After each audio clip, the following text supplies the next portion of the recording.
Hey everyone, thanks a ton for joining our webinar on Facebook, specifically Facebook audiences. Just to kind of set the scene a little bit, I'm planning to run the webinar for about 45 minutes or so I don't want to take too much of your time, but at the same time, a cup of coffee would probably help you out. Hopefully I'm not too boring and don't put you to sleep either. To give you a bit of background on myself, my name's Rukmal De Silva, and I started a company called The Plus Ones about 4 years ago in the digital marketing space. For us, the timing there was just super fortunate in a way. Since that time, it was basically when Facebook started taking off as an advertising platform. And since that time, we've literally managed thousands of campaigns across multiple industries. So, the large kind of multinational companies through to small business owners and kind of professional service firms, and pretty much anything else you can manage. And the same as in any industry, so I spent a good 10 years or so in finance. It's experience, obviously, that makes a big difference. And for us, managing across different industry verticals, we can kind of see the differences that you need to implement to actually generate results in those verticals. And more importantly, what we're going to talk about on this particular webinar is what I think is the most important thing on Facebook, and that's audiences. So without your audiences on Facebook, and look, as the Plus Ones, what we do, obviously we're a digital marketing agency, is we grow audiences and we generate sales. The thing that most people, I think, don't realize so much on Facebook is that without the audiences there, without the audiences to target, generating the sales is exponentially more difficult and more costly. Once you know who the people are that engage with you, selling to them is just so much easier. So on this, skip all that stuff, this is basically where I wanted to kind of start the conversation with you. And basically, these Facebook audiences, I feel, are the key to success on Facebook. The reason is because when you know someone has entered into one of these audience types, so they've provided you their email, they've visited your website, they've watched a percentage of your video, or they've shared, commented, or liked your stuff, that is really telling you that they're interested in your messaging. So retargeting them becomes a lot more powerful. And so within these audiences, you may have, for example, 1,000 people, on your engagement audience that have basically, liked a post in the last 7 days or something like that. If you know those people are actually interested, targeting them on Facebook is so cost effective. So you can reach those 1,000 people, just for argument's sake, say, a CPM of 10, so for $10. This is what makes Facebook great, and this is why we use it almost exclusively now in terms of our digital marketing approach. Before I jump into those audience types, I thought I'd talk a little bit about likes. So likes is really interesting because every marketing meeting we have, likes come up. Whether it's a huge multinational company with 15 people just in their digital marketing team, we'll sit there and they'll be like, Rukmal, how do we quickly increase our likes? And I kind of sit there and go, likes just aren't that important. So when Facebook started, likes were absolutely kind of the bee's knees. You wanted to get as many likes as you could. And if you had 50,000 people on your page and you posted something on Facebook, you would actually reach the majority of those people. And that was amazing. Businesses were built kind of off the back of it, and you could get a ton of sales for free effectively. Now, or pretty much since, I guess, 2012, when Facebook started, Facebook listed on the stock exchange in the US, and as soon as any business does that, it needs to make money. Otherwise, shareholders get really, really annoyed. Facebook basically cut off organic reach. So now if you're posting, you're lucky if you're reaching kind of 5% of your audience. So likes have become less and less important as time has gone on. For me, more importantly, likes really struggle kind of when I look at it from a marketing perspective, because you can't be relevant and timely with likes. So I've kind of, when I look at the likes of what I've personally gone through and liked over the years, there's hundreds and hundreds and hundreds of them. There's a lot of stuff there I don't care anymore about.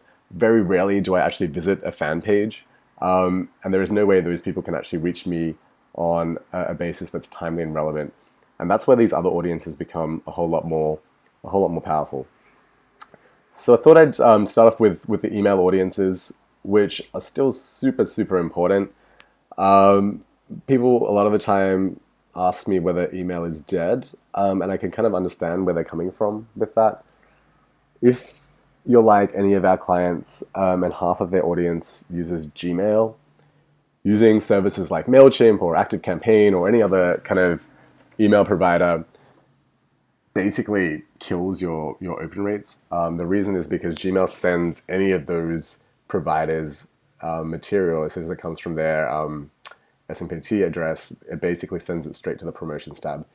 And again, I don't know what you're like, but for me, when I send things, see things in the promotions tab, usually I just click on the tab so the update goes away.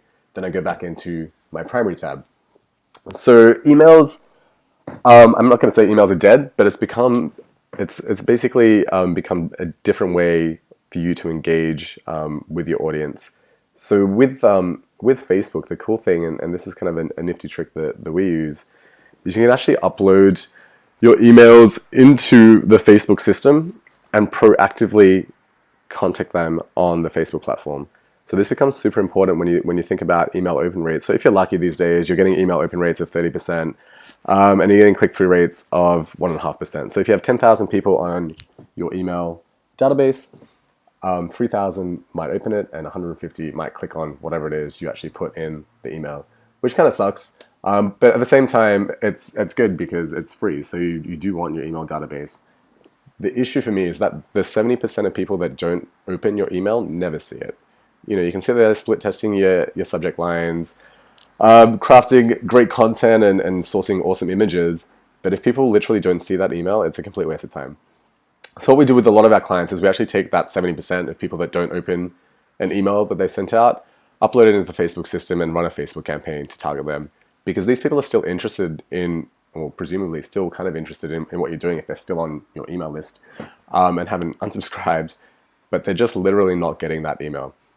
So I'll try to create these email audiences in a sec, if I can jump out here. What's this?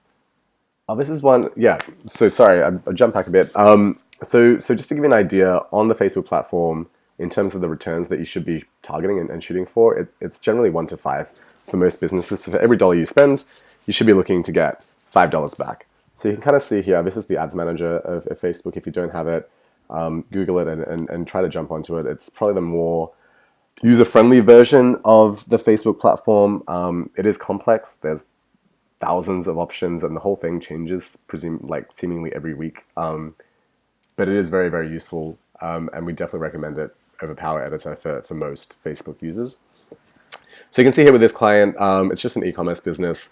They spent, let's just say for argument's sake, $2,000 this month, and they've actually had sales of $12,000 or $13,000. So that's the idea with any Facebook campaign where you're selling stuff online. You should be getting a return of $5 for every dollar that you put back into it. So let's get these email audiences. So what you can do on Facebook is you literally go down to this audience section. You can go create audience here, custom audience, customer file. So you can import from MailChimp if you use MailChimp. What we find is that the match rate from MailChimp is actually a bit lower, so versus uploading the data directly into Facebook. Why that is, I honestly don't know, but that's kind of what happens. And what you can do is you can basically just literally copy and paste your emails in here. One thing we do a bit more now is you try to get another match, so you put in city or something like that. Mainly because when you use these audiences in your Facebook targeting, if you don't put in or ascribe a city and that user hasn't ascribed a city in their Facebook profile, it'll cut them out of your potential audience to target, which kind of sucks. But as you can see, it's super easy. So using that tactic that I talked about before, for each email that a client sends out, we would ask the client basically to upload the 70% of people that didn't open it into this system, and then target them with a round of Facebook advertising. So you can see in a way why that's super powerful and super effective.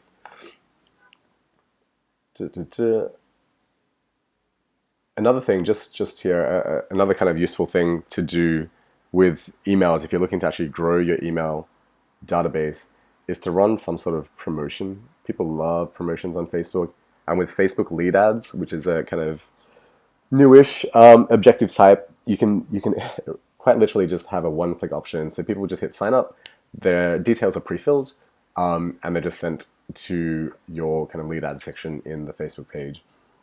So what we do here a lot of the time is we target people that visit your website by using the Facebook Pixel. If you don't know, again, what the Facebook Pixel is, just run a quick Google search on that. You've got to get it installed on your website.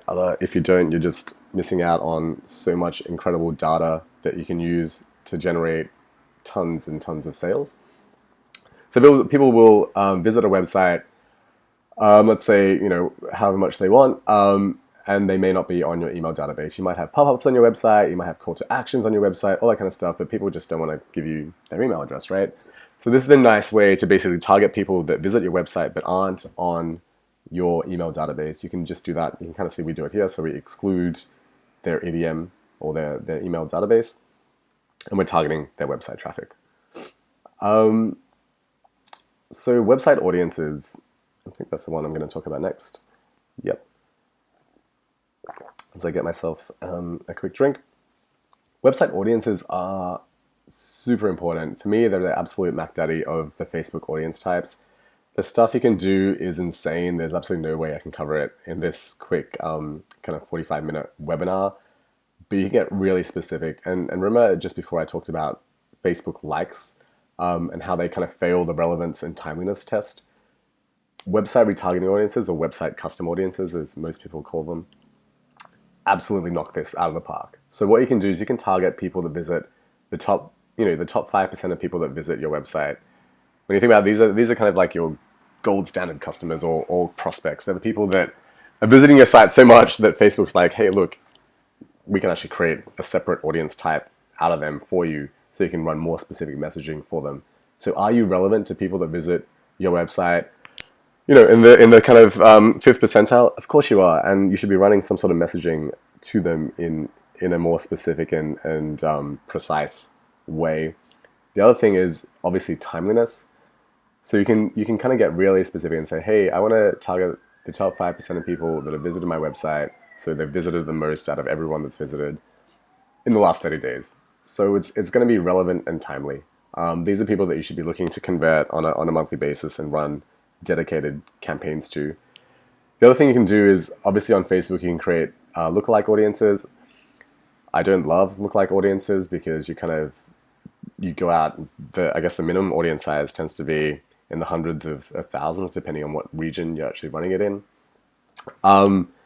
And you're trying to find, in a way, the needles in the haystack. What Facebook does is it goes through whatever audience type you want, say your website traffic, and it finds people that have similar likes or interests to that audience, and then it creates a new one for you. So to target them, if you've ever gone to look at your ad preferences on Facebook, you can check it out by going to facebook.com/ads/preferences. You can see what Facebook targets you on. And if it's anything like mine, there's going to be hundreds and hundreds of things in there and a whole lot of crap that you have absolutely no interest in. So that's how Facebook is building the lookalike audiences. So you can use them, and you should use them. I'll show you in a sec with video audiences why they're actually kind of nice, but don't rely on them. These types of audiences, people that actually visit your site, are way more valuable than the lookalike audiences. It's kind of like the first data point or the most important data point. So I would say if you haven't set up website audiences in this kind of way, where you nuance and split them up and segment them a bit more by time and by frequency of visit to your site, absolutely get onto that. Video, I'm just going to skip for a sec. Engagement audiences, again, they're a slightly newish thing that Facebook brought out. What they do is they enable you to create audiences. I think the minimum is about 1,000 of people that have basically liked, commented, or shared your stuff. What's kind of interesting is that with the new Facebook reactions that came out, people can express anger towards your ads. And Facebook didn't split that out of these audiences. So basically, if you try to create an engagement audience, you're also going to be targeting people that have expressed anger towards your ad or your message or your post or whatever it may be, which is a bit odd. Maybe they'll change that in the future. But right now, I mean, let's say on the whole, people are generally happy with what you're doing, hopefully. You can go in and create an engagement audience out of them. the cool thing here is as well is you can segment by time. So you can say to Facebook, hey, I want to target anyone that's liked my posts or commented or shared in the past 2 days or something like that, which is really, really useful. Because let's say you did something a week ago that people don't like, you can kind of filter that out in a way. So the reason we like these sorts of ads and this particular audience creation type is because it's word of mouth advertising. The people who do this are literally saying that your messaging is so important and so interesting that they're going to tag their friends into the conversation, which is really great, and absolutely they're people that should be targeted on an ongoing basis. So video retargeting traffic. This one for me is huge, particularly for small businesses. Basically, what it enables you to do is it says if you've put up a video on Facebook, you can create an audience of people that have watched a specific percentage of that video. So when Facebook first started doing video ads, they were kind of useless because Facebook autoplays video. So you weren't really able to capture or target people with any kind of, I guess, precision or nuance in a way. And now that they've got this ability to target people that have watched a certain percentage of your video, if someone watches, for example, 1 minute of a 2-minute video on Facebook, there's a good chance that they're pretty interested in what you're talking about. So those are people that you want to start messaging with further ads. And when you think about any of this stuff, it's a bit of a funnel, right? So on Facebook, you shouldn't really look to sell at the top of the funnel. You should look to get people engaged. And for small business owners or smaller businesses, video is a phenomenal tool because the cost of basically getting your video in front of people is so low. So usually it costs between 1 and 5 cents a view. So you think about that. If you just put $100 behind a Facebook ad on the video using the video objective, you're going to probably reach a few thousand people with that ad, which is friggin' awesome because in terms of awareness, it really gets your stuff out there. And now you can actually then zero in and say, hey, Facebook, create an audience for me of people that have actually watched a certain percentage of this. So if you get 100 people from that $100 spend that you did that watched 50% of your video, those 100 people are an absolute gold mine and a really, really valuable retargeting database to use. Just a few points on Facebook video in terms of best practice. The first thing that we usually tell clients is try and make sure your video is subtitled. A lot of people watch Facebook video on silent. They're kind of on public transport in the morning or, I don't know, in the loo or something like that, and they're just watching the video. So if you haven't got it subtitled, they're probably just going to skip over it. It's very rare that they're going to like plug in their headphones and try to listen to whatever it is you're saying. The second thing is try and watermark it. So what I'm talking about is just like in the top left, because video is a phenomenal awareness building tool. So just in the top left, if you're selling something, if you have a call to action, just put it in here. Just put the company logo in here. If it's an event, put the event date in there. Just make sure you watermark that thing over the entire period of the video. And Facebook won't penalize you. Just don't make it more than kind of 25% of the overall video in terms of reach. And the other handy thing is it also makes it a bit harder for people to steal your video, which happens a lot on Facebook and kind of sucks. Facebook's trying to address that a bit, but it hasn't quite got there. So those are the four, what I would say are the four key retargeting audiences. In terms of actually making those, so I kind of showed you very quickly how to do the email one. The others are in exactly the same spot. So you can just go to create audience. Let's say you want to have your engagement or video audiences. You can just jump in here and say, yep, I want to create a video audience and people who watched a certain percentage of that video, which is super quick and easy to do. If you're looking at pages, you can go into pages and kind of run through, probably got tons of pages there that we manage. You can look through exactly what you're looking to target or create with those engagement audiences, which is kind of interesting. What else did I want to show you? I think that was it, as far as I know. I mean, I know the webinar that you probably clicked on was about the 5 audience types, which we've covered off on. And then talking about likes and why they're not great. So I kind of covered off of that.